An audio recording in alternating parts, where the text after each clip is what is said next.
ایک سوال یہ پوچھا گیا کہ جناب کسی مسلمان کو کافر کہنا کیسا ہے، حوالہ جات دے کر ممنون فرمائیں۔ پہلے یہ سمجھ لیں کہ مسلمان کو مسلمان اور کافر کو کافر جاننا اور ماننا لازم ہے۔ جس طرح کسی کافر کو مسلمان ماننا جائز نہیں، اسی طرح کسی مسلمان کو کافر ماننا بھی درست نہیں ہے۔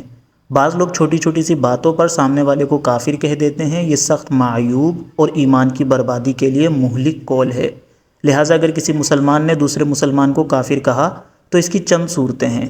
اگر مسلمان کو مسلمان سمجھ کر بطور گالی کافر کہا تو اس صورت میں کہنے والا مسلمان ہی رہے گا، البتہ بلا وجہ گالی دینے کے سبب گناہ گار ہوگا۔ اور اگر کافر سمجھ کر کافر کہا اور جسے کہا ہے اس سے کوئی ایسا قول اور فعل بھی صادر نہیں ہوا جس کے سبب اسے کافر کہا جاتا، تو اس صورت میں کہنے والا کافر ہو جائے گا۔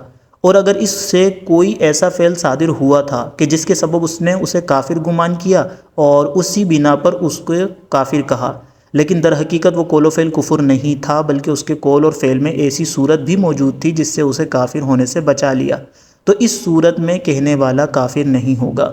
یاد رہے کہ عوام پر لازم ہے کہ وہ علماء کی اتباع کرے، کسی کے قول اور فعل کی تحقیق کیے بغیر اس پر کفر اور اسلام کا فیصلہ کرنا عوام کے لیے جائز نہیں ہے۔ واللہ ورسولہ اعلم۔